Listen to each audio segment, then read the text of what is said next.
Here's your news for October 15, 2019.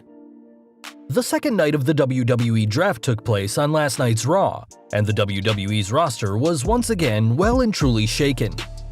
In the opening match, Raw Women's Champion Becky Lynch defeated SmackDown's Charlotte Flair to get the first draft pick for the Red brand. Interestingly, the man was supposed to face Sasha Banks, who is still out of action with an injury following her and Lynch's Hell in a Cell match, but the Raw Women's Champion was able to bounce back, toppling the Queen with a crucifix pin. With their first draft pick, Raw chose Universal Champion Seth Rollins, leading to SmackDown picking WWE Champion Brock Lesnar. For the first time in over 2 years, Charlotte Flair is now a Raw superstar, and while SmackDown would pick the entire New Day next, the first round would end with Andrade and Zelina Vega heading to the Red brand. One superstar fans were expecting to be chosen in the first round was new SmackDown Women's Champion Bayley, though it seems the folks at USA Network are asleep at the wheel when it comes to the recently heel-turned superstar. Instead, the former Hugger would be drafted to SmackDown alongside Daniel Bryan, while Raw chose Rusev, Aleister Black, and the Kabuki Warriors. It's very interesting to see the women's tag team champions be picked by Raw over Bayley, and fans should expect some strong words by her when she's on this Friday's SmackDown. One thing for certain is that fans should have thrown their mock drafts in the trash, as the USA Network wasn't following anyone's big boards. Round 3 was up next, and Raw kicked things off by picking Cedric Alexander, which was matched by SmackDown choosing Intercontinental Champion Shinsuke Nakamura with Sami Zayn. In the 13th pick of the night, Raw made a very interesting call of choosing Humberto Carrillo, a mainstay of 205 Live over the past few months, and the 23-year-old star was even picked before bigger stars like The Miz, Samoa Joe, and Elias, each of which would be drafted later on. In response to Raw getting the Cruiserweight, SmackDown picked a high flyer of their own, choosing Ali, before Raw finished this round by choosing the destructive ERICK Rowan. We all know that the WWE Draft can be a shocking night, but arguably the most shocking and sad selections were made in Round 4. In this round, 24/7 champion R-Truth was chosen by Raw, but his partner in crime Carmella wasn't, as the Staten Island Princess will now be representing Team Blue. It was sad to see the WWE's resident dynamic duo split this way, but the fourth round was bizarre across the board, as Raw picked the injured Jinder Mahal before former world champions like Rey Mysterio and The Miz, as well as Buddy Murphy. Not only taking Carmella, SmackDown also took Robert Roode and Dolph Ziggler, fresh off of losing the Raw Tag Team titles, who will be hoping for similar success on SmackDown. The strangest round, these picks made many question both USA's and Fox's decision-makers. The second night of the draft may as well have been the story of champion contenders waiting for their names to be called out, as Samoa Joe and The Miz were finally drafted in the 5th round as the 21st and 22nd picks of the night. Fans wondered if there were really 20 superstars better than The Miz and Joe in WWE, but the Samoan submission machine would be joined by Akira Tozawa and Shelton Benjamin on Monday nights. Perhaps the biggest slap in the face from Fox and the USA Network was reserved for Baron Corbin, who was the 24th overall draft pick, and regardless of how you feel about him, the King of the Ring should have been much higher.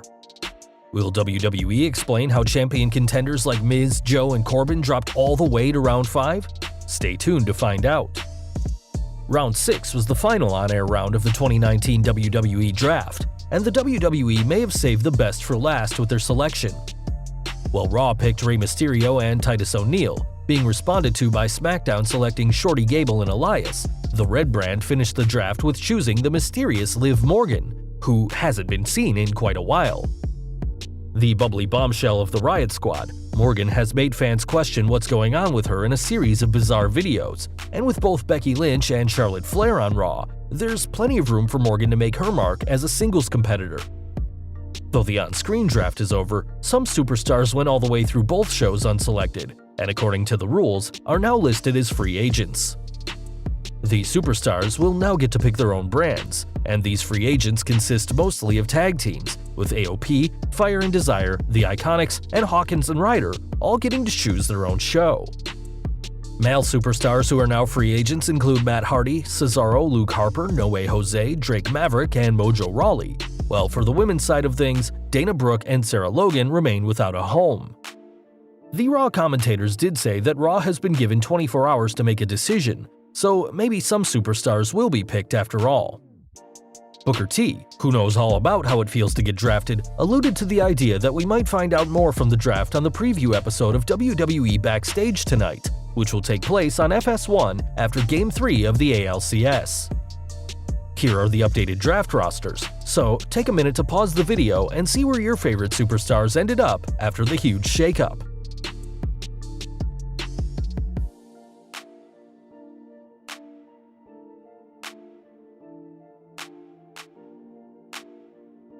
This week's 3-hour show may have been dominated by the draft, but there was plenty more to Raw, as the show featured a new episode of the Firefly Funhouse in the main event. The eerie episode, Wyatt said he saw Rollins as a strong, brave, and smart man, but was interrupted by Rambling Rabbit, who told his master that the architect was on his way. Brawling with Wyatt inside the funhouse, Rollins angrily threw pictures from the wall, and when Wyatt, who had begged for mercy, questioned the Universal Champion's motives, Rollins responded with a simple, "Burn it down," before proceeding to light the funhouse on fire.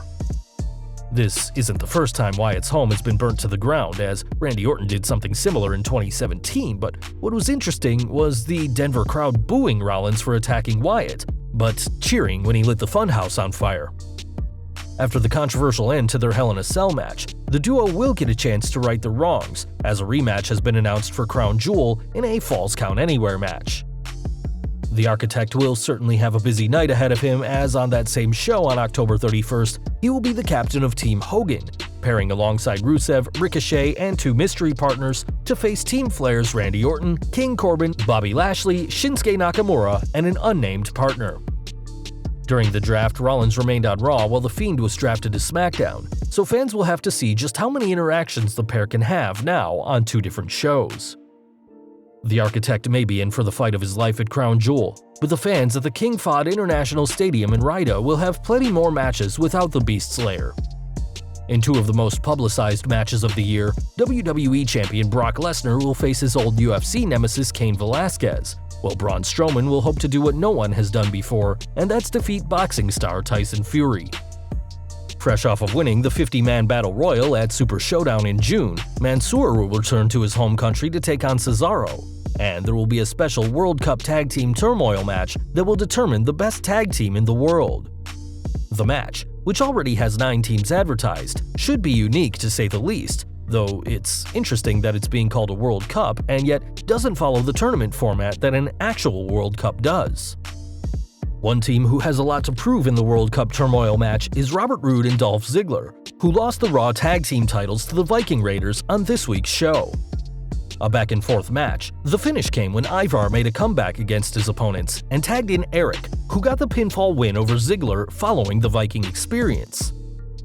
Post-match, the duo mentioned the impressive fact that they were the first team to hold the IWGP, Ring of Honor, NXT, and Raw Tag Team titles, but stretched the truth a little when they said they were the first undefeated team to become tag champions.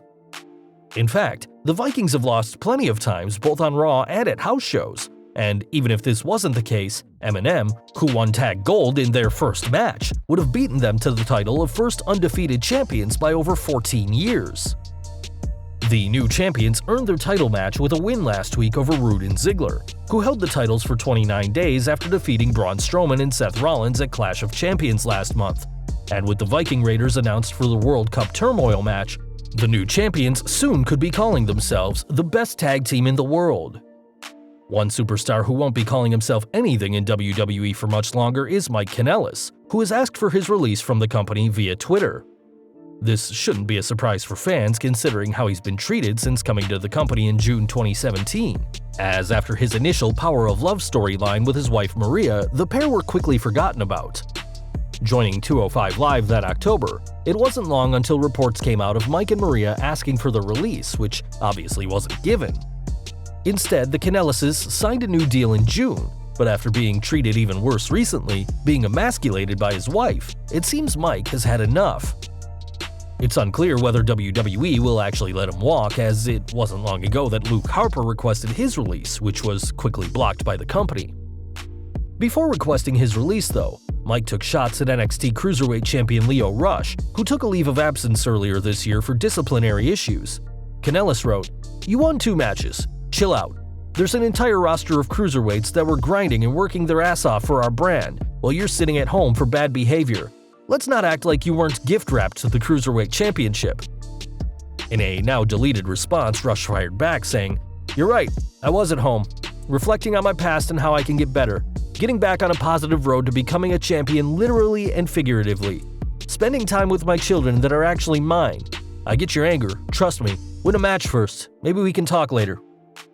It's a shame that Mike is requesting his release now, as the back and forth with Rush could make for an interesting storyline, but for now, it seems things are too late for the master of the power of love. Unsurprisingly, neither Kanellis was booked for a match during last night's Raw, but some people did get booked but just weren't used. To be fair, the show was absolutely packed with the WWE Draft, which may explain why an advertised match, pitting the Street Profits and a mystery partner against the OC, never took place. We don't know how early on WWE realized the match wasn't happening, as there was plenty of hype from WWE's Twitter account promoting the contest. Instead, the match didn't go down at all, and the main event saw the Kabuki Warriors defeat Natalya and Lacey Evans. Perhaps the six-man tag will take place on next week's show, but fans can't help but wonder why WWE advertised the match this week in the first place. We're looking ahead to Crown Jewel now, as Tyson Fury will be making his wrestling debut against Braun Strowman, but according to Fury, this match could have come much sooner.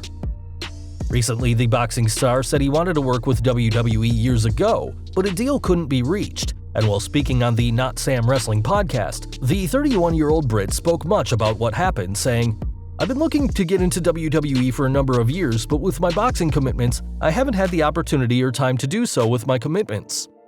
The opportunity arose recently, so I took it with open arms, not only for me to be able to fight at such a stage, but also for my kids because they are huge WWE fans and massive Braun Strowman fans, scoring brownie points for the kids forever." Fury is undefeated in the boxing ring, but fans will have to wait for how his wrestling career goes. One thing we know for certain is that though his promoter isn't pleased about the match being so close to his next fight in February, Fury's been spotted in the WWE Performance Center, showing he is taking this seriously. And finally today we're looking at the results of Raw we haven't covered yet, as the show saw plenty of stars try and give a good first impression post-draft. Early on in the show, Andrade proved why he was a first-round pick, defeating Ali, while Aleister Black toppled Eric Young. In a meeting of former US champions, Ricochet held his own, defeating Shelton Benjamin, while Buddy Murphy may not be the best-kept secret any longer after publicly defeating Cedric Alexander.